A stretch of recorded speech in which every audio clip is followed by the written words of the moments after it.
Mimi ninaitwa Winnie Wallace Lusingu, ni meneja wa NSSF mkoa wa Geita. Mimi kama kiongozi mwanamke katika eneo langu la kazi, ninasimamia kikamilifu ofisi ile. Si tu kuwasimamia lakini kuwaongoza pia. Kwa hiyo kazi zote zinaendelea vizuri, lakini sambamba na hilo nimekuwa nikihamasisha maendeleo kwa wanawake wote ambao wanakuwa wamenizunguka, kwa sababu naamini kwamba kupitia wanawake jamii itakuwa na maisha mazuri. Katika kuelekea sikukuu ya wanawake duniani, tunasherehekea uvumilivu wetu, ujasiri wetu, lakini pia uongozi madhubuti.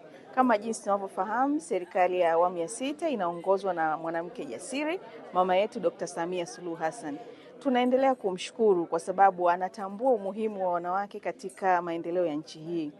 Na sisi tunasema kwamba kama viongozi wanawake hatutamwangusha. Serikali imeona kwamba kuna umuhimu mkubwa sana wa kuangalia wananchi wote wapate kinga ya hifadhi ya jamii. Kwa maana hiyo, na NSSF sambamba tumezindua hifadhi skimu. Hii hifadhi skimu inaangalia watu wote ambao wamejiajiri wao wenyewe. Tunafahamu katika kundi kubwa la watu waliojiajiri wako wanawake wengi. Hivyo tunatambua kwamba wanawake wale wakiwezesha kiuchumi, wakihakikishiwa kwamba wana maisha ambayo yana staha, tutakuwa tumeilinda jamii kubwa sana.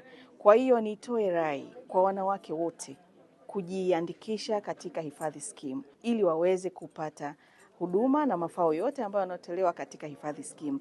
Hii itatufanya tuzidi kufanya kazi zetu kwa uhuru, kwa sababu tutakuwa tunahakika kwamba tumepata kinga ya hifadhi ya jamii.